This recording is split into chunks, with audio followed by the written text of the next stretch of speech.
Esther 9. Victories of the Jews. The king's command and law went into effect on the 13th day of the 12th month, the month Adar. On the day when the Jews' enemies had hoped to overpower them, just the opposite happened. The Jews overpowered those who hated them. In each of King Ahasuerus's provinces the Jews assembled in their cities to attack those who intended to harm them. Not a single person could withstand them, fear of them fell on every nationality.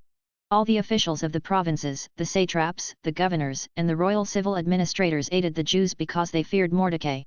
For Mordecai exercised great power in the palace, and his fame spread throughout the provinces as he became more and more powerful. The Jews put all their enemies to the sword, killing and destroying them. They did what they pleased to those who hated them. In the fortress of Susa the Jews killed and destroyed 500 men, including Parshandatha, Dalphon, Aspida, Poratha, Adaliah, Aridatha, Parmashta, Arisai, Aridai, and Viizatha.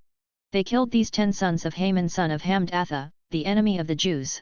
However, they did not seize any plunder. On that day the number of people killed in the fortress of Susa was reported to the king. The king said to Queen Esther, "In the fortress of Susa the Jews have killed and destroyed 500 men, including Haman's 10 sons. What have they done in the rest of the royal provinces? Whatever you ask will be given to you. Whatever you seek will also be done."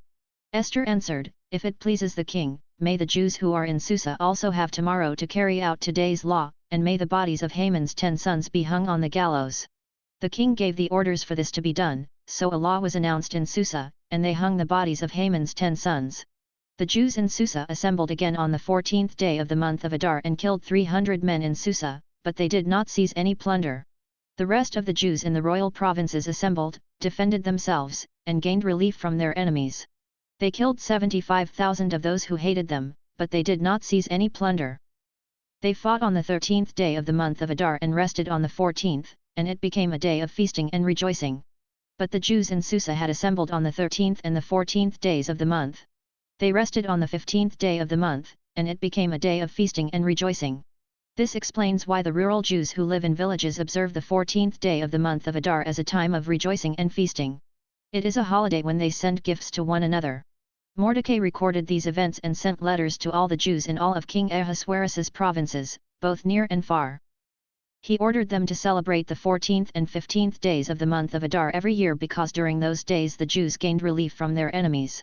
That was the month when their sorrow was turned into rejoicing and their mourning into a holiday.